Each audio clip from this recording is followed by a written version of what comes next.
చిత్తూరు జిల్లా సోమల మండలం పెద్ద ఉప్పరపల్లిలో జల్లికట్టు ఉత్కంఠభరితంగా మారింది. గత కొంతకాలంగా పెద్ద ఉప్పరపల్లిలో ఆనవాయితీగా జల్లికట్టు నిర్వహిస్తున్నారు.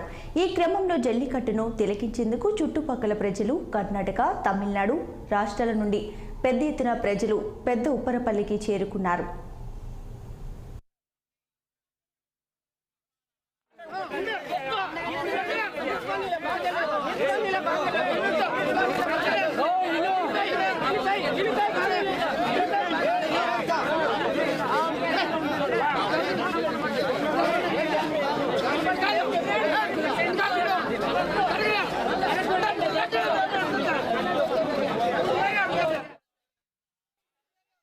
అది ఊరి సమస్య పరిష్కారం చేసుకోమన్నారు. మేము ఆ పరిష్కారం చేసుకున్న తర్వాతే పోలీస్ స్టేషన్ వరకు పోయి పర్మిషన్స్కి వెళ్ళాము. పర్మిషన్ ఇచ్చారని చెప్పిన తర్వాత వచ్చి మేము మట్టి దోలుకుంటున్నాము. పర్మిషన్ ఇచ్చారని చెప్పిన తర్వాత వచ్చి మట్టి దోలుకుంటున్నాము. ఆ తర్వాత వచ్చి పోలీస్ వాళ్ళు స్టాప్ చేయడం. గొప్పగా మేము పెట్టినాము విజయవాడలో అనేది కాదు. అటువంటి అతను రచించిన రాజ్యాంగం ఏమంటే అందరికీ సమానమైన న్యాయం చేయాలి. ఇక్కడ కొన్ని వందల సంవత్సరాల నుంచి జరుగుతున్న పండగని పూర్వీకం నుంచి జరుగుతూ ఉన్నది. ఇట్లాంటి పండగని దుర్మార్గంగా ఈ గవర్నమెంట్ పోలీసు వ్యవస్థను ముందుకు తెచ్చి వీళ్ళను ఇన్ని వేల మంది ఇక్కడ హాజరైనారు.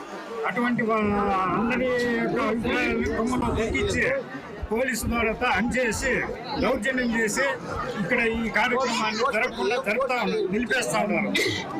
ఇంకా పండుగ మాకు అవసరం లేదు. మాకు చెక్స్ ఉంటే ఎప్పుడైనా మేము చేసుకుంటాము. మాకు చెక్స్ వచ్చి మేము చేసుకుంటాము. ఇప్పుడైతే మాకు వద్దు. ఈ రోజు పండుగ టైం అయిపోయింది. ఇంత జనాలు వచ్చి ఏమే దీనికంటే ఇంకేం కావాలా? మాకు అవసరం లేదు. ఇప్పుడు అనుమతి ఇచ్చిండారండి. అనుమతి తరతరాలుగా పెద్దల నుండి చేసుకుంటా ఉండే మా అందరిలో ఒక రైతులుగా అందరికీ ఆనందంగా సంతోషంగా ఉండే పండుగ. ఎవరెన్ని చెప్పుకున్నా ఎన్ని కష్టాలు వచ్చినా వాళ్ళు బాగా పడుకొని బతికేదామంటే, కానీ ఈ రోజు జరిగే పరిస్థితి ఏమంటే చాలా ఇబ్బంది. మేము పండుగ ఏర్పాట్లు అన్నీ చేసుకుని బంధువులు అందరూ మేము పండుగ ఆహ్వానం పలికినాము, చేసినాము. వచ్చిన తర్వాత రాత్రి పండుగ ఏర్పాట్లు వాళ్ళు చేయాలంటే ఎస్ఐ వాళ్ళు వచ్చి వాళ్ళు అడ్డుకున్నప్పుడు మేము వాళ్ళని